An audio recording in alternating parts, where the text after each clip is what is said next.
this is Harriet Grayson, your host and producer for Community Culture Showcase.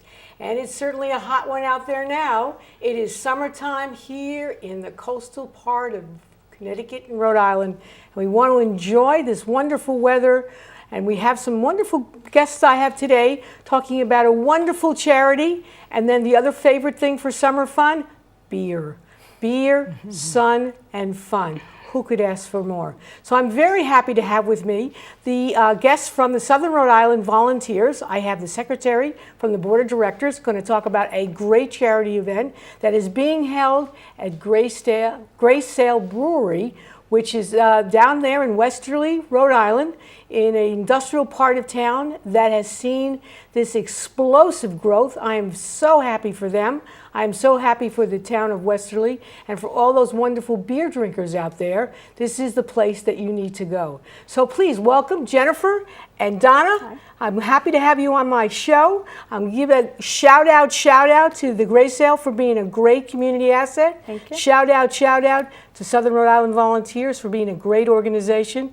And I want you to know it was the first on the list that President Trump was going to completely eliminate. That's true. That's true. Well, thank you, Harriet, for having both Jen and I today to talk about this great fundraiser and Jen's wonderful brewery. Yes. So tell us about the event. Well, to talk about the event, it's a flight night. So what that means is you can come and have a flight of beers, which is 4 beers, or you can get wine as well. We'll have Jonathan Edwards Winery. We're going to have food, some entertainment. And it's just going to be great fun. Hopefully we're going to have some outdoor activities as well. So we're really looking forward to that. We don't mention prices here, but of course, if you're going to see the number below. If you call then, we'll be happy to share the prices at that point. It's very reasonable, and best of all, it's completely charitable donation thanks to Jen's generosity. Yes. So we're just really excited about this. Just to talk about what's happening with SRIV and funding, we work hard to get funding all the time. We're always, our executive director writes so many grants and gets grants, federal grants, state grants. We have some funding from municipalities and also generous donors, which we're so grateful for. But we are losing, or there's a threat of losing funding at this point because of the budget that's been submitted to eliminate funding for Meals on Wheels federally, and also for the independent aging program that SRIV supports. So this is just so important for the community to come to a great event like this and help SRIV, help the seniors in Rhode Island that benefit from these programs, and thanks to Jen's generosity. Yeah, I have to put in a shout out there. Southern Rhode Island Volunteers is largely a volunteer organization. I mean, you've got hundreds of volunteers all over Washington County and Rhode Island. Some people come from Connecticut. They're not exclusively from Rhode Island. And it's been around for a long time. It provides to seniors, shut-ins, disabled people who aren't necessarily old. It provides them meals. And not only meals, because Meals on Wheels has got something to do with feeding people, but it has an awful lot about providing people human contact. When you talk about people who are shut in, the 2 things that are like most important is really the postman who keeps an eye on people, and something like Meals on Wheels, where you're providing people food, and it's nutritious food, and they try to do it as less costly as possible. But more important, it's the kind of human contact that people need in order to survive and flourish in this world. So that's a very important thing. Also what they do, which my husband is very active in, is transporting people to the doctor, to the pharmacy, to the places where they need to go, because a lot of people reach a certain age and they don't drive anymore. Right. They have some kind of medical issue, and you don't necessarily have to be 100 years old to be unable to drive anymore. There are people in their 50s and 60s who, for one reason or another, largely some kind of eye issue, where they simply can't drive, and we don't have any public transportation to speak of. So if people have to go to a doctor, and the doctor's usually not in the middle of town, they need people to take them around. And it's done all by volunteers. My husband has done it. In fact, he just did it yesterday. Oh, that's wonderful. So he took people to the doctor. He's taken them to the hospital. And they're really wonderful volunteers. They take the person, they sit with them in the doctor's office, they have the appointment, then they bring them back. So that's a very important thing that they do. Now, you need money for that, and only in the sense that you need to keep on getting volunteers. So all of this stuff, the lights, the electricity, all of this stuff costs money, even though primarily it's run by volunteers. There's very little paid staff. Right. It helps hundreds of people every year, not only with the Meals on Wheels, which is hundreds of people, but also all this transporting issue involves hundreds of people. I mean, my husband's made lots of friends from simply chit-chatting with primarily older people, but not always older people, who have wonderful stories to tell and are looking forward, in some ways, looking for that also human connection. It's a good thing to go to the doctor, but it's nice to have someone pleasant to chit-chat with in the car. So that's another part of this wonderful organization that's been around. How long have you guys been around? For a long time. Since 1980, actually. We incorporated in 1981. So it's been in existence a great deal. And we've grown through the years. We currently have 800 volunteers. Wow. And we provide meals and driving services to over 200, not just elderly, but some disabled people in southern Rhode Island. And it's quite a rural area down here. I mean, we think of Westerly as kind of a little city, but the remainder of it, if you think of Hopkinton and some of the other towns, you know, Richmond, it's very rural. So, like you say, if someone is elderly and they cannot drive, they are isolated, and they might not see anybody. They might not see their postman either, because they might have a mailbox that's far down the road and they can't make it to the mailbox. So unless that postman actually goes to their door, which they probably don't have time. So what your husband does and all those other volunteers, we're just so grateful to them, because it really enables these seniors to remain in their homes, and that's where they want to be. They want to age in place. So it's such a gift, and you know, it's everyone that gives to us to support these programs, we're just so grateful. And we only have 3 paid staff members to run this whole show, which is truly amazing. And again, we have to thank the volunteers, because they support the organization and allow us to continue the work that we do. And you go into the office. You have an office in the in Charlestown at the Senior Center, which is in Intergret Park. Correct. So it's kind of really a pretty location, but it is very hard to get to. Yes. So if people actually want to come and visit, it is not easy to find. No, it's not. It's but not. It is a lovely location. It is. It's, you know, it's tucked in the back of Ninigret Park, and we do have a community garden there for anyone. Shout out to anyone in Charlestown would like to garden and doesn't have a place to do it. And the community garden is a great place to meet people too. Yes. So if you can get out and you can get to the community garden, I highly recommend that. Yes, that's wonderful. So this is a great organization and does these kinds of activities. Tell us about Grayson. You have been like the success story of Westerly, Rhode Island. Long before craft beer was sort of craft beer and everybody's gotten into the game. So tell us a bit about the brewery, a little bit about yourself, how you got into the whole brewing business. Okay, so yes, so thank you for having us, first of all. We really appreciate it, and appreciate being in the company of Donna and Southern Rhode Island volunteers, which we have a bit of a history with now. Oh, absolutely. I think going back 4 years now, when you did an event and we were invited to do a beer and wine tasting, and we participated, and that was nice, but I didn't know a whole lot about it. We showed up, we poured some beer. I think it was me, it was at the Yacht Club, and we did that for a few years. So now we're really excited about how we've grown, and now we have this capacity to do something like what we're going to do on June 30th, which is really important to us, and I'll talk a little bit about that. But the brewery is located on Canal Street in downtown Westerly, or just north of downtown Westerly in the North End. And we had the great fortune of being able to buy what's truly not on the register, but really is an iconic historic building of the North End. It used to be the Westerly Macaroni Manufacturing Company, and in true Westerly fashion, that's how people refer to the brewery. Oh, the building that once was A, B, or C. And then it was the United States Post Office, and then the Silvestri family owned it for several years, and Jamie ran Napa Auto Parts. After the flood of 2010, he vacated and had moved to kind of a more consumer-friendly spot on Route 1, and the building went up for sale. And we had the great fortune, timing-wise, to be able to purchase this building. And a year later, we had the fortune of being able to purchase the property next to it, and then 2 years after that, the property on the other side of us. So now we've kind of expanded along Canal Street, and have been able to establish a tap room, which is actually by law a separate entity into itself, but it's kind of a support business right next to it in a historic Italian colonial home, which is really great.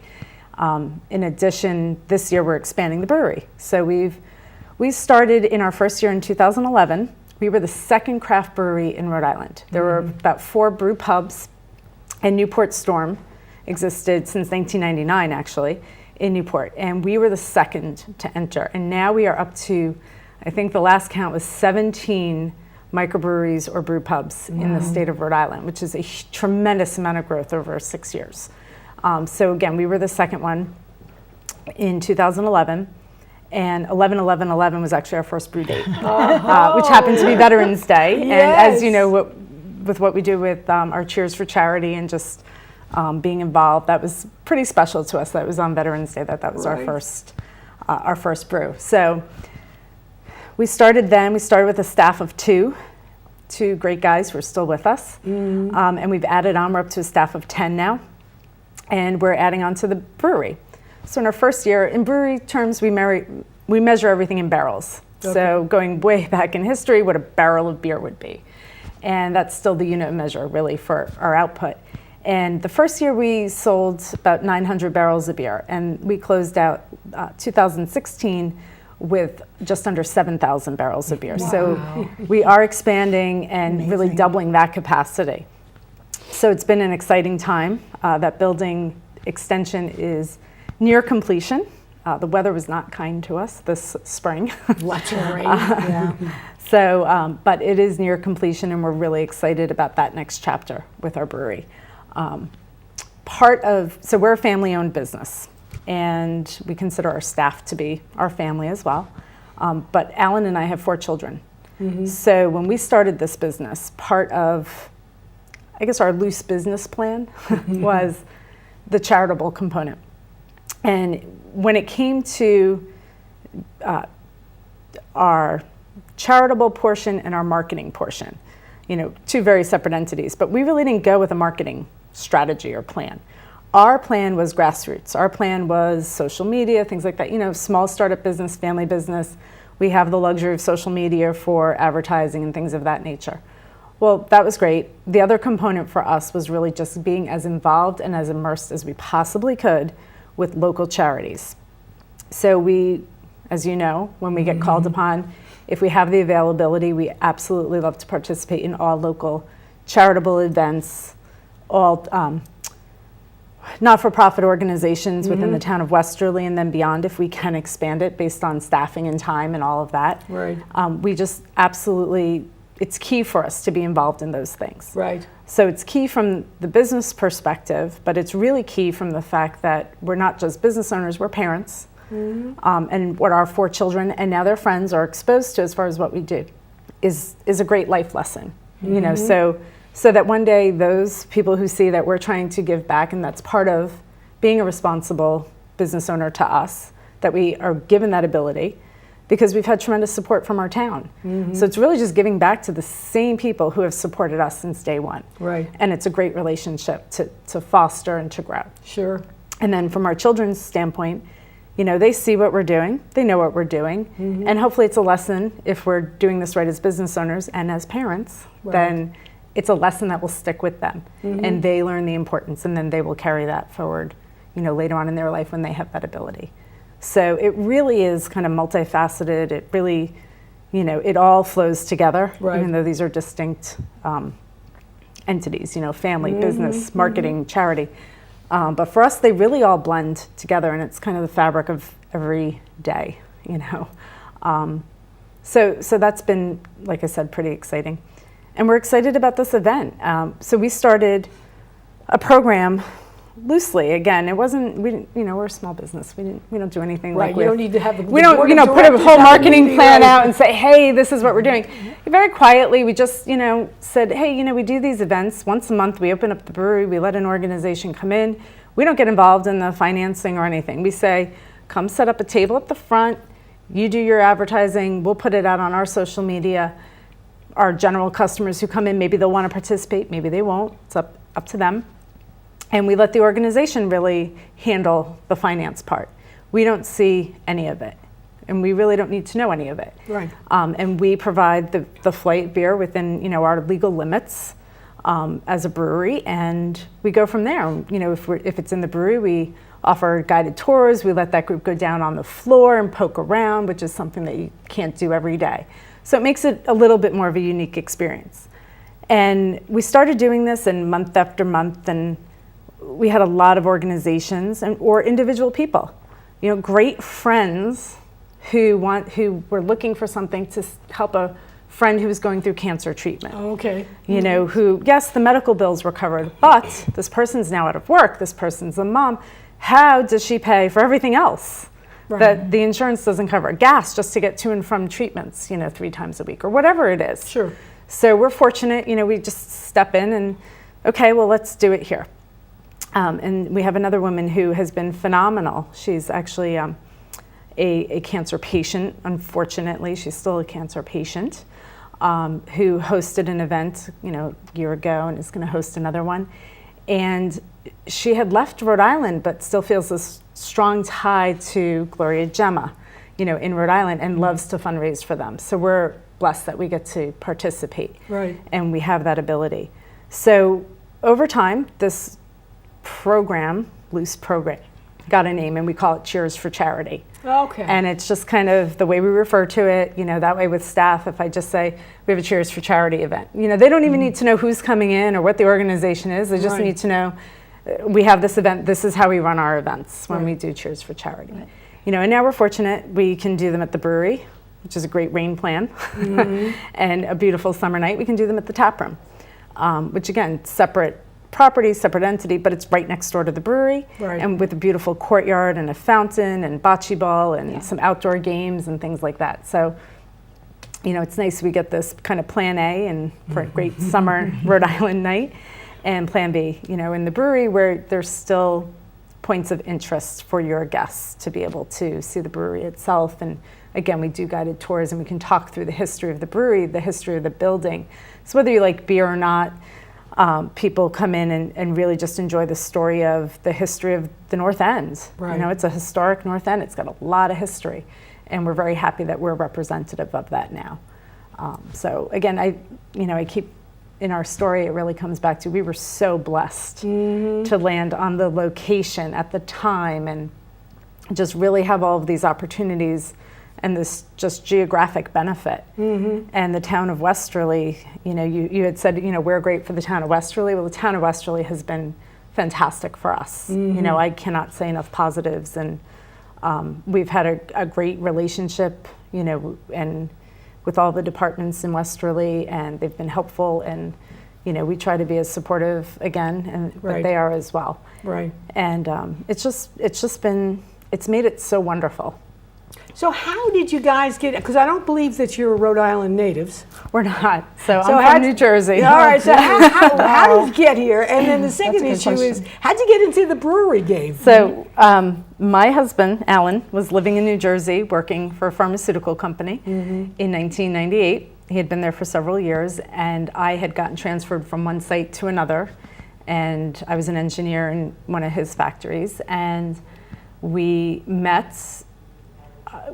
we started dating, we were married like a year and 4 months later. Wow. It was. And he had told me from the start, I know you're from New Jersey, but I'm leaving. At some point I want to be out of New Jersey.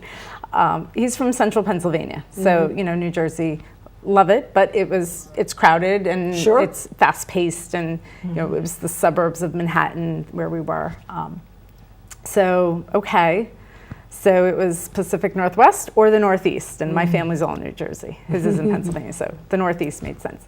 I transferred within my company. He got a job with a different pharmaceutical company, and my job was a rep in Eastern Connecticut, and his job put him in Coventry, Rhode Island. Okay. So Westerly was this great spot, and being from New Jersey, where it's to go to the shore for us, it was, you had to reserve a whole day. You had to sit in an hour and a half of traffic. That was it. You packed everything you had, and you did that kind of like Rhode Islanders when they go more than 45 minutes away. So, as I learned, and I'm getting to be one of those. So, it was a really great opportunity. So, I had circled Westerly on a map, and we came and we looked, and we lived in Pawcatuck temporarily while we looked for our location, and we landed in Westerly. And we had one child. 20 months later, we had another child. 20 months later, we had a third child. And we loved it in Westerly. I mean, we have fantastic neighbors. We have a great community. And I loved the small town, especially when my kids were in school. I loved it because it was, it was just a great community. almost everybody's, related or, knows each other. The 6 degrees of separation is down to about 2 in Westerly. Right. And it's just such a great community. So we knew we weren't leaving. And when I had met Alan in '98, he had a plan for a brewery or a brew pub, and he was thinking Vermont. I remember even looking at a property in Vermont on one of our trips because he was so interested in that. And I was like, oh, no, I like paychecks and stability, and I don't know anything about this. So it was our 10th anniversary, 2009, when I just said, you know what, you've always wanted this. We're not going anywhere. We're here. We love it here. If you want to do your brewery, let's do the brewery. So that we started planning. That was kind of my gift to him for that anniversary. Was we went up to Portland, Maine, which is a hub for breweries and brew pubs. And we just kind of spent the weekend talking and planning, and it just kind of evolved. And so that was October 2009. On March 1st, 2010, just a few months into planning, I found I was pregnant with my 4th. Wow. So we put things on hold, and then when I was 7 months pregnant, a little crazy, I said, you know what, we've had kids before, we know what we're doing, you really want this, if we don't do this now, we're never gonna do it. Well, that delay turned out to be a blessing, because from finding out that I was pregnant with Mary until when we got back into the planning, that delay, unfortunately the flood of 2010 happened. Right. Which is what caused those buildings and homes on Canal Street to be vacated, which is a very sad part. The positive for us was that we were able to take this building that had been vacated and turn it into what it is today. Right. And that was, again, it was meant to be. It was the benefit of timing for us. And God bless Mary, because she's wonderful. She's 6 years old now, and she's wonderful. But that, again, that finding out that I was pregnant caused this delay. Otherwise, we probably wouldn't be in that location. Who knows what we would be right now. Right. Everything really fell into place for us. And so that was kind of the story of getting there. And then Alan really just worked tirelessly. I mean, he has a full-time job up until last month, actually. Oh my goodness, congratulations. And really worked tirelessly, thank you, to build the brewery. Yeah. I mean, and he knows what he's doing. How did I get into this? I'm the supportive wife. I got into this because this was his dream, and I was ready to go back to work full time. My third, and I thought last, was going into kindergarten when we started this plan. And this was gonna be my job, to do the business end and run the brewery. And we were gonna go slow and steady, and he was gonna do this part-time, and we were gonna work it up. And then in walks, the guy who's now our head brewer, Josh Latorno, as we were building the brewery. And he was, spent a few weekends just popping in. Then his girlfriend popped in with him. And and Alan said, I kind of like this kid. Like, maybe this is a good match. Maybe he's here for a reason. Maybe we should reach out and see if he's interested. And sure enough, right at that time, he reached out to us and said, hey, I was thinking, are you going to hire a brewer? And because of the right person, on the spot, we changed our whole plan. Wow. And now it was, you keep your full-time job and do that, and we're going to let Josh brew the beer. So Alan had recipes in mind, Josh had recipes in mind, and they worked really well together, and boom, it just unfolded that way. And Daniel Rivera, who is a neighbor and a friend of ours, who had just graduated college and was looking for the right fit, he was with us since day one, even before Josh, when we bought the building itself and started working on the build out. And he was instrumental. Now he really runs the whole logistics and, the operations. He mans the schedule and makes sure everybody has what they need to do what they need to do. Right. So this team really just developed and grew. And like I said before, they're like family for us. So it was just this natural progression. So that was kind of the backstory to it. And for 6 years, Alan really focused on his job, his career, but did this kind of on the side. Wow. So it's tough. It was very tough at times. Yes, I'm sure. But now, like today, when I was here, and Alan's, dropping one kid off at tennis lessons and picking the other one up, and gets to go to fun day tomorrow, for an hour in the middle of the day. Things that you never had the opportunity to do before. Sure. Yeah. So now it's like, wow, as hectic as life still is because of the expansion and growing and all that, it's just from the family benefit, it's been really, really nice. It's interesting. My son-in-law, one of my son-in-laws, is a home brewer. And he is a pharmacologist by education, so he's been in the drug business. Although he's an academic, he works at the College of Pharmacy. But he got interested because of the chemistry Right. of brewing, and your husband must have something It's similar just, about the right, pharmaceutical what their stuff. interest is, and, Yes. you know, what their Yes. interest is academically and becomes their hobby, and it's a great outlet for that. I mean, Alan was a home brewer for years and years. He brewed since he was 18, and I think the drinking age was actually 18 at the time. Hopefully. He was home brewing and making wine in Pennsylvania, and you know, it just kind of morphed, and he went to engineering college at Penn State and graduated and got his job as a chemical engineer. But again, like with your son, it's just, I think it's that your academics and your career morph somewhat into a hobby as well.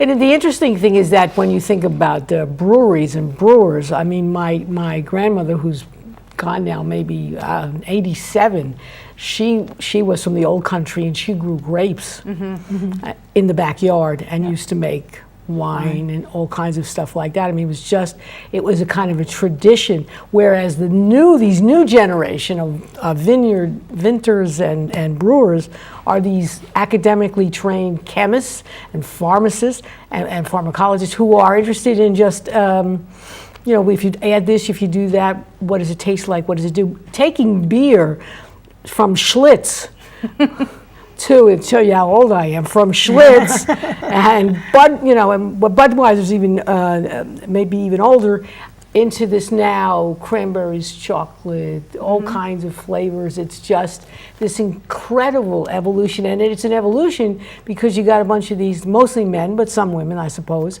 who are interested in expanding the whole idea of what beer actually is. It's really mind-boggling. Now, I know your repertoire is the wrong word, but your variety of what you offer has changed also. It's grown, it certainly has. But before I go into that, I just want to touch on, you know, I didn't get very far into our staff and our family there, but you mentioned, you know, also women.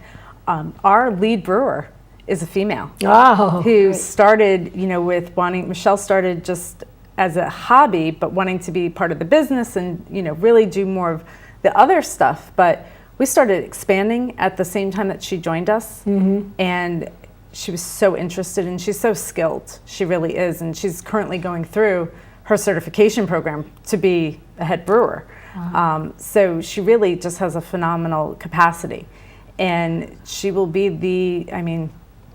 there's another female brewer in Rhode Island at a nano brewery.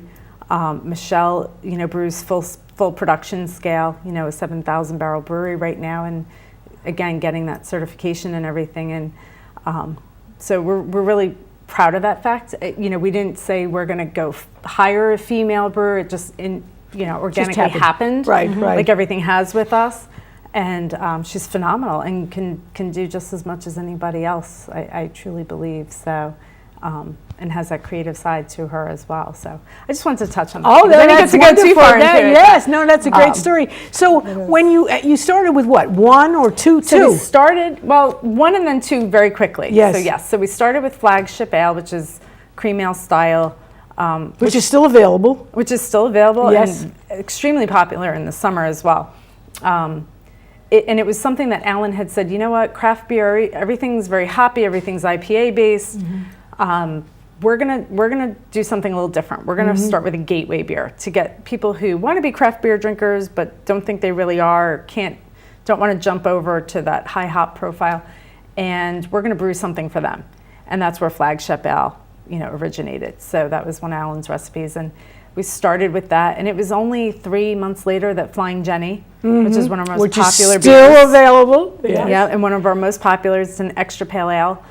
We're traditionalists. We called it an extra pale ale because it's just under the threshold of the ABV for an IPA. A lot of acronyms there.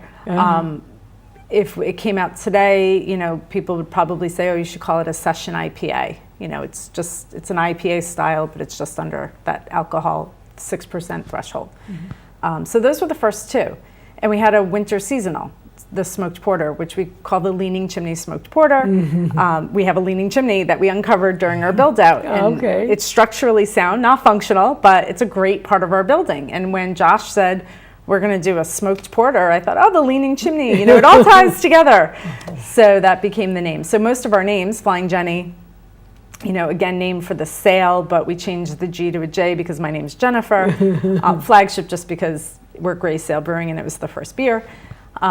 So those were really the first 3 in that first year, 2 year rounds and then a seasonal. And in October, so we introduced an Oktoberfest, which is our autumn winds. We introduced our Belgian Wit, which is extremely popular in the summer.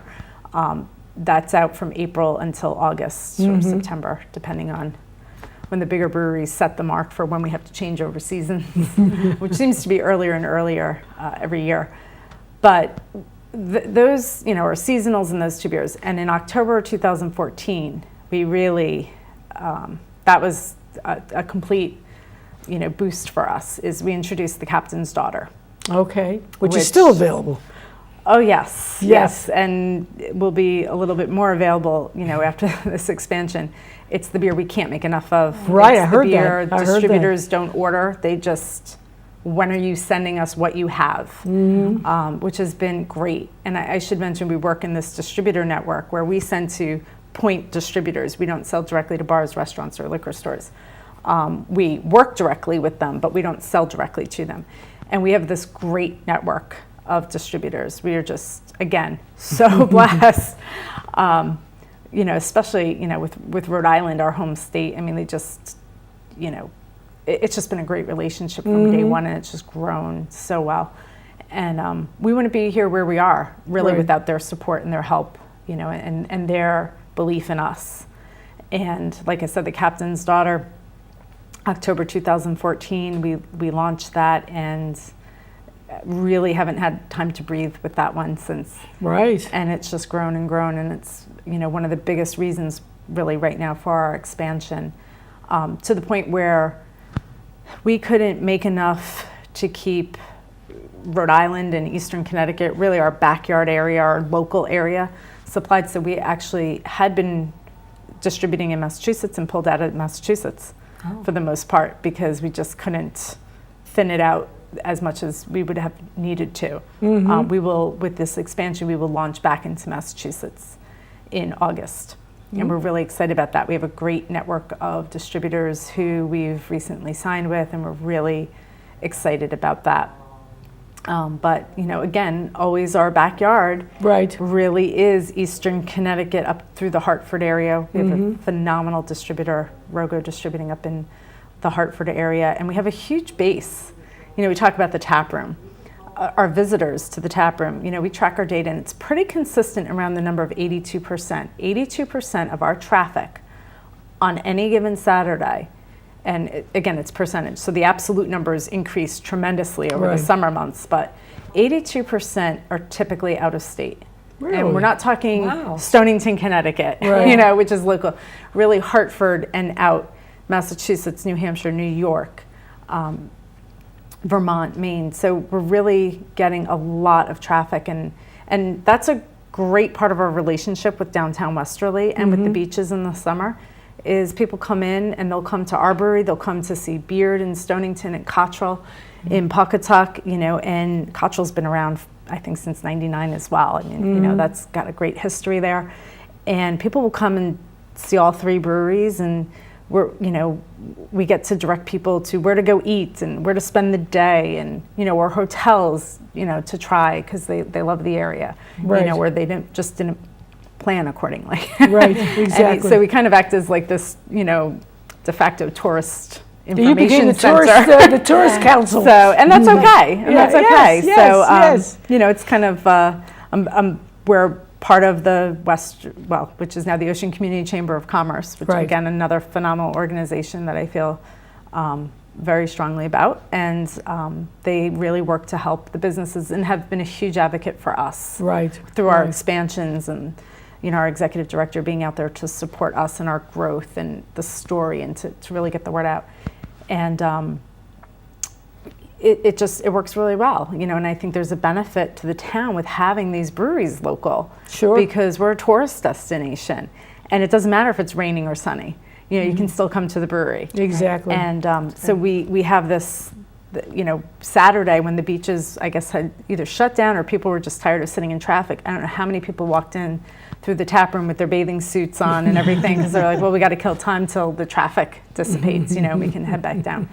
And then they're there because they looked up breweries in Rhode Island or in Westerly, and they found us, and they come in, and then they're there. Well, you know what? Why don't you hop over to Beard and Cottrell and see what they have, and then you could do this little circuit, go get lunch, and then see what's going on with the beaches. So it's again, it just works well, and it's a great relationship, like I said, with the town, with not just Westerly, but Pawcatuck, Stonington, Mystic. Sure.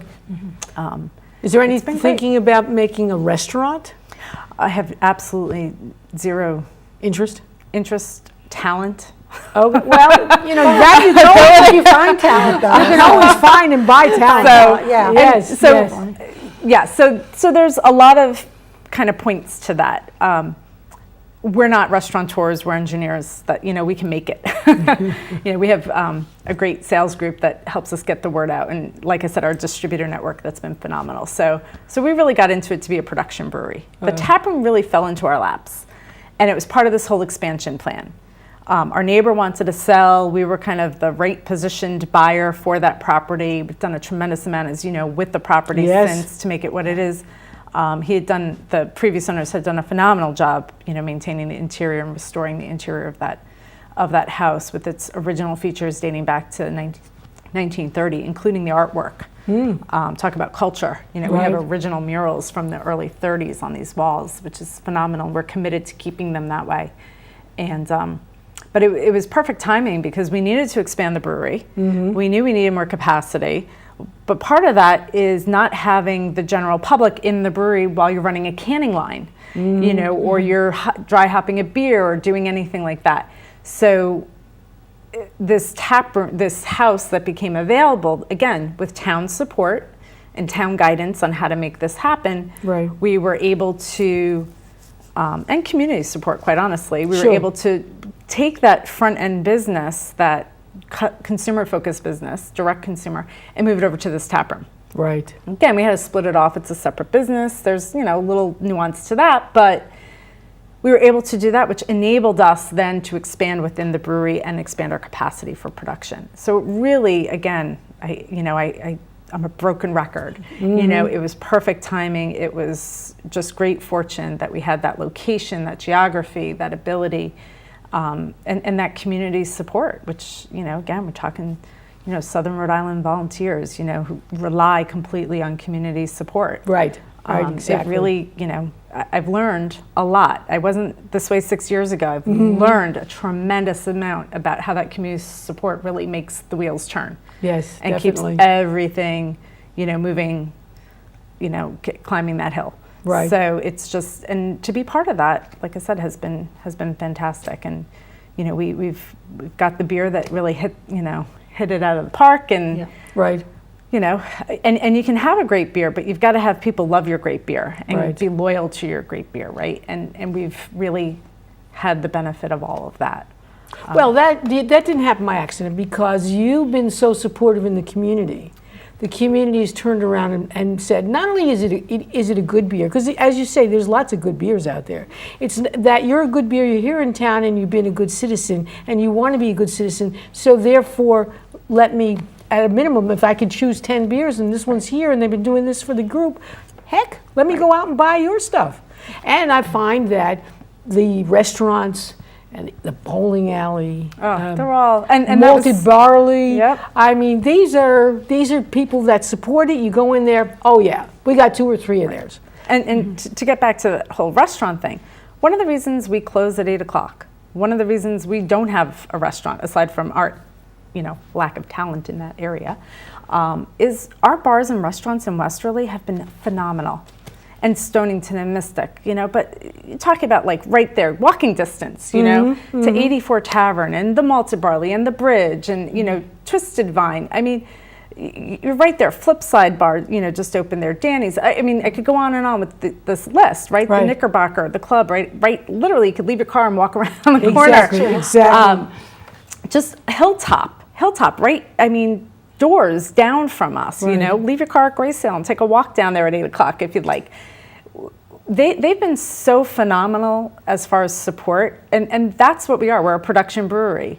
We need them. You know, that's where we want you to be able to drink, you know, our beer. Come to us and sample it and see what you like and see everything we have to offer, because we can't put everything we have to offer on the shelf at Dick's or Easy or, you know, or Ocean State, you know, or Warehouse Liquors or Hopkinton Liquor. We can't. We just can't do it because there's not enough shelf space. Because like you and I have both said, there are a lot of great beers that need shelf space, you know, for the consumers. So it's great. You get to come to the tap room, taste a lot of what we have to offer, and then patronize, you know, our local restaurants that are there to be restaurants. Right. You know, and do a phenomenal job being the restaurants that they are. And Westerly has just had this explosion, right? So when we moved here from Jersey in 2000, I mean, we drove down the streets at night, and Alan and I honestly kind of said to ourselves, like, we came from New Jersey. You know, if you wanted Chinese food at 10:30 at night, you went to the Chinese restaurant, and it was crowded, you know, on a Thursday night at 10:30.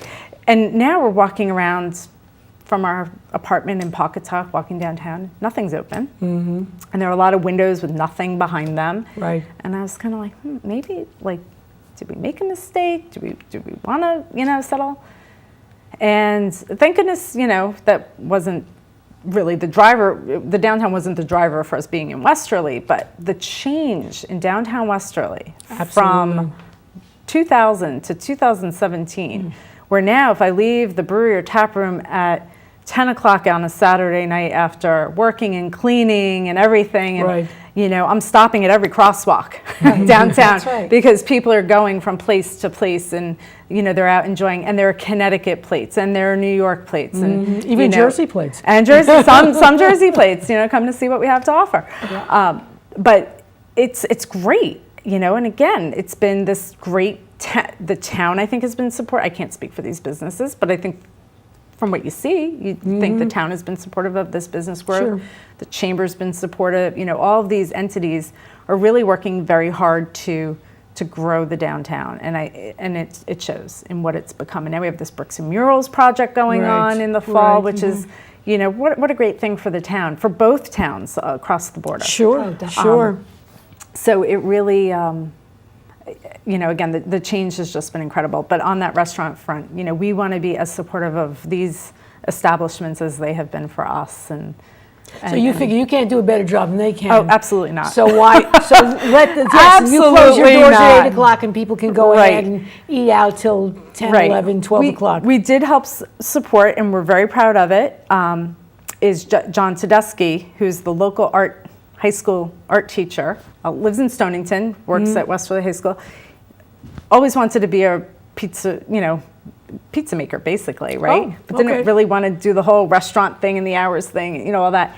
And he got licensed to do this outdoor wood burning oven on our property. And he does it for a few hours, you know, on the weekends while we're open. It doesn't prevent somebody from going to a restaurant. It just gives them something to snack on, nibble on, while you know, consuming beer, which obviously has a lot of benefit all around. But it was great because, you know, again, I look at all these positive spin-offs, and here's John, who wanted to do this business for years and years and years, and this gave him the opportunity to do it small scale, you know, kind of on his terms, give a benefit, get, you know, it really, and it's just fun.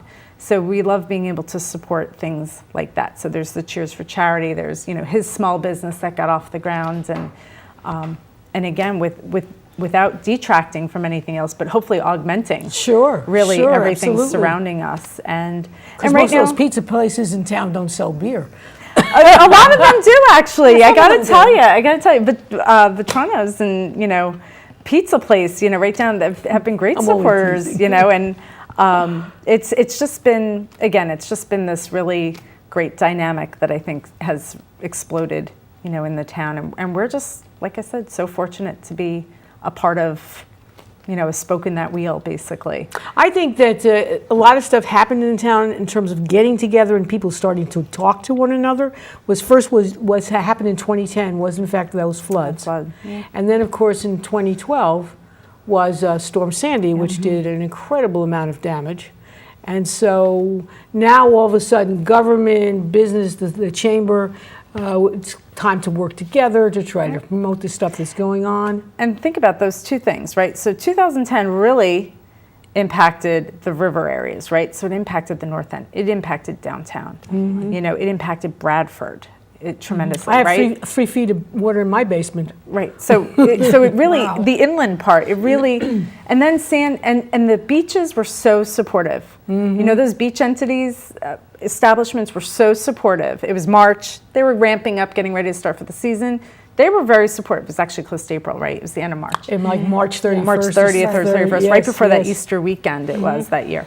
And they really kicked in and said, we're going to support our downtown, and they helped a lot with fundraisers and just pulling stuff together, right? And 2 years later, there they were getting hit really hard, with patios from the beach side that were forced onto Atlantic Ave and into the ponds. And, 6 feet of sand on Atlantic Avenue. Yes. And not just businesses, but homeowners, our neighbors, our residents of this town. And, you mentioned the bowling alley, I mean, Dave Fawcett at Alley Cats, any need, he, right there, know, and exactly. And again, he gives us the phone call, can you help? We're going to run this. And, absolutely, I'm trying to tell them, you don't even have to ask, just tell us what you need, because of course we're going to work with you on this, and all restaurants and Twisted Vine hosts a lot of fundraisers, I mean, I could go on and on, not to exclude anyone, because all of these establishments pulled together. Yes. And we actually brewed Bring Back the Beach Blonde Ale. Oh, yes. And let me tell you, it was nothing to get everything donated. It was phone calls. It was phone calls to McLaughlin and Moran talking, to the vice president up there. This is what I want to do. Would you be able to devote your sales team to just get this beer out there? Would you mind? Because we want to do this all for profit. So all the money is going to go to this fund, and Terry Moran's calling me, 10 minutes later. Just tell us what you need. We're on board. You just tell us what you need and we're doing it. Because they're great community supporters. And just getting materials donated. And the town council came to label the beer.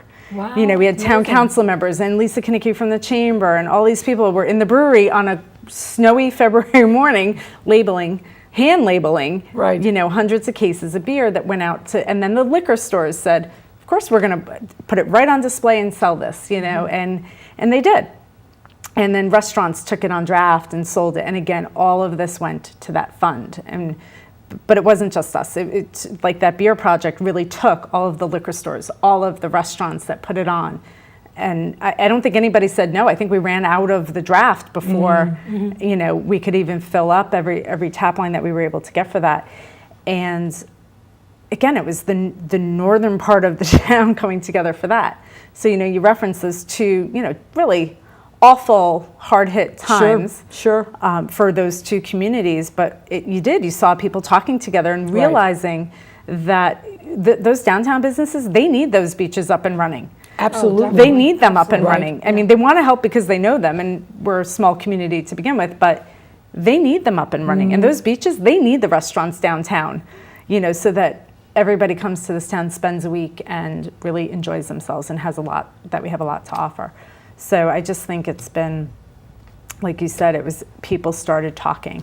And that was that terrible natural event, which this enormous devastation sort of set up the lines, particularly at the chamber, which then allowed them to be really very, very proactive when it turned out Storm Sandy did so much damage. That was my first, because we were brand new too. I mean, we were doing all this as a brand new startup business.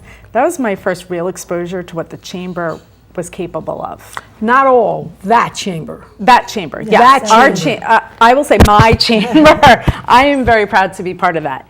And what Lisa Kinnicky and her staff, and volunteers there, are tireless. Again, another volunteer organization, so much like yours, tireless volunteers who they see the need and they don't know how to say no. They really don't. And what our chamber was able to do. My chamber too, I'm a member of the chamber. There you go. Really, it connected everyone. It really did. I mean, they went so far beyond the bounds. I think you'd be hard pressed to find another area hit like we were, where the Chamber of Commerce was the point person or point entity working hand in hand with the town. Right. Right? It's Yes. usually at a town hall or at a fire station or some other town entity. This is a private entity, really, with that is supported by the town. And again, because there's this symbiotic relationship where the chamber really supports the town as well, and that downtown growth and explosion.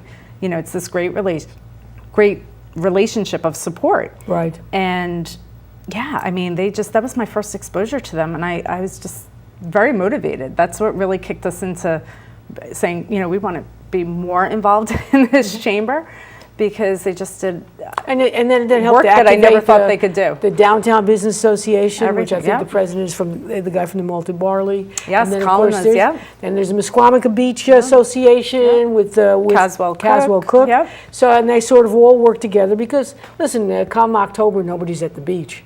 Right. I am, but We are. I'm at the beach every day. That's when we actually are there, because nobody else is there, right? But the beach and the downtown and because you're actually, it's a lot of word of mouth, because and then this exposure by the chamber and just people talking and restaurants talking, because it isn't like your brewery is like really close to. Right. People don't. You think don't of walk it. by it, right? Yes, Right, people sure. don't think about it. But in fact, as you said, you can leave your car there and walk in a lot of Right. places and find a lot of things going on. But you wouldn't think of that when you drive by it. Right. When you're coming off, especially if you come off that Stillman tiny, Ave yeah, bridge, that little right. bridge. That's another Right. story, right? And then get to downtown Well, that there's way. a disconnect. So there's the brewery, and in between the brewery and downtown is the Johnny Cake Center, which Right. again, another fantastic, largely volunteer organization, does a tremendous amount for our community. But they're not on that main road. They're, you know, on Industrial. Right. And then the other businesses that are on Canal between us and the first restaurant, you know, being Hilltop, is they're businesses that are, you know, manufacturing based, which is great. Sure. But they are not open to they're not things that you walk by and pop into, right? So Exactly. you drive by and think, oh, that's a brick building and a nice looking building, but it's a manufacturing site, or, you know, this is an office building or whatever it is. So you've got this brewery that is consumer based and consumer focused, and then you get to past that and you get to Hilltop and you get to 84 Tavern and, you know, the train station, and now the Westerly Education Center, which is That, right I was there. just going to say, that's Right? going to What be a great big asset thing. for the North End and Yes. the downtown. And the entire state. Yes, well, The entire state and Southeast Connecticut. And Connecticut, I was just going to say, Yes, in Southeast southeastern Connecticut will all benefit from some really visionary people yeah. who you wouldn't think in a Who little committed. town that we have that, but exactly, it's going to be a workforce training development center. already Main- in action, really. Yeah, already. main client is Electric Boat, but it won't be, it's potentially not the only client that they'll ever have. You got the colleges down there. I mean, it is a really, for a backward state like Rhode Island, it is actually a visionary idea. It is, and you know, they're very involved. The Westerly Education Center, I actually had the fortune of attending a meeting, you know, with the governor in Rhode Island. She's doing this Real Jobs program and this apprenticeship program, and trying to get people trained to jobs that exist. You know, Exactly. businesses that have, this education center is the perfect fit for that. That's where a lot of this training, they're putting programs in place now, they're developing them, and they're asking the businesses, what do you need? Right, maybe You you know, can get some more brewers What out makes there. Joe hireable to you? You Right. know, what makes Mary, you know, an applicant you want to interview? And they're looking that way through this Real Jobs program. Again, Chamber's very involved in this. The Westerly Education Center is very involved in this. Lots of great entities. The Johnny Cake Center, all involved in this jobs training program. And it's happening right there at the Education Center, a lot of this. Right near the brewery. Right. Right So down after the a hard street. day of classes, People should be come coming sample down. some beer and then go back and have dinner, you know, Right, some downtown. restaurant downtown. Yes, actually, but yes. it's, yeah, I mean, again and again, yes, tremendous, you know, vision and dedication to our town for the you know, Royce Foundation Understanding to the input and the changings. town to work together to create this, and how fast that It really, was unbelievable how fast. how fast, right, really came together. In the 1950s and the 1960s, Electric Boat would in fact just do it. It would just train the workforce. Now they don't want to do that anymore. They haven't wanted to do that since the 80s. So, but again, But someone's you thinking. need the droves of employees to make that program workable you for need you, someone right? to think that this In-house. is a good thing to do, and Right. it takes a whole bunch of people. And of course, Chuck Royce is one of the, and his foundation is one of the movers and shakers Yes. behind that Great kind of stuff. benefactor of that. Exactly, exactly. I don't know if he comes from Jersey or not, but I don't think so. Greenwich, Connecticut. Okay. Yeah, not quite over the bridge. Greenwich. but again, it takes something like that. And I think it's a lot more than just luck that got you where you are today, for damn sure. Thank you. And we're going to wrap up the program starting soon. So we want to, again, June 30th. June 30th, Yes, you got to June 30th. come to the brewery. You got to buy your tickets. We hope you buy your tickets in advance. But you can buy them at the door. We can. have a great capacity, especially with the outdoors. And, I think we just also need to reiterate, while we can't post pricing for this, this program for Southern Rhode Island volunteers, as well as any of our Cheers for Charity, Gray Sale will not be involved at all in the finances that night. You make your donation directly to Southern Rhode Island volunteers, Right. and 100% of that donation is going right into, their funds to work with to support independent aging services, Meals on Wheels, and the host of other things Right. that the volunteers do. And So we I have can the- imagine that list is just going to grow.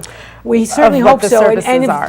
you and the brewery have been instrumental in our these kinds of events for us for years, and so we are extremely grateful for that. Thank you. There's also going to be a cash raffle. I mean, we have to figure out all kinds of ways to make money, because we can't let this kind of care and services die. Right. So it requires the public. So all you drinking kids out there, come on down and help your grandma and your great grandma and your poor invalid aunt, and come and drink and have a good time. And You will be a little bit entertained, but you're just doing a great thing for the community. And I also just want to point out, too, we have non-alcoholic beverages as well. And that's awesome. Donna mentioned we serve Jonathan Edwards wine on tap, actually, at the brewery. So there is wine available, but there are non-alcoholic beverages, and we'll have a plethora of that as well, because it's also family friendly there. We're a tap room, but we are not an over 21 tap room. Oh, okay. Last week, the scene on a beautiful day out in our courtyard was a father chasing his son around the tree that's in the courtyard. The mother kind of panicked that the kid was going to go too close to the fountain, and but we have beanbag toss for adults, and then we have this little toss across beanbag game for kids. We're very family friendly. Right. So for this event, it is not just an over 21 event. You can come and enjoy. We obviously only serve those who are over 21. But we encourage everybody to come. Just So Friday make night, a June social 30th. event, even if you have a Diet Coke or a ginger ale. We welcome you. We want you to be there to support a great cause, to see the Exactly. property, see the space. Again, if you like And history parking and art, is that's easy? it. Parking is easy? Well, parking is accessible, yes. Yes. So parking, through our expansion, we have a new parking lot. So we've got lots of parking at the brewery, some in between the brewery and the tap room. We have street parking. We have a town property down the street on Canal, and we have across from the Johnny Cake Center, there are some publicly designated spaces as well. I want to thank my guests for coming. I want to urge all of my viewers, June 30th, you got to get yourself to Gray Sale. You got to see this wonderful brewery. You have to help us out. Meals on Wheels cannot die. We need your support. So come out, taste this delicious, delicious beer. There'll be a lot of little other things going. There's a cash raffle, and there's also some entertainment. Thank you very much for watching. June 30th, everybody. Be there. This is Harriet, Grayson.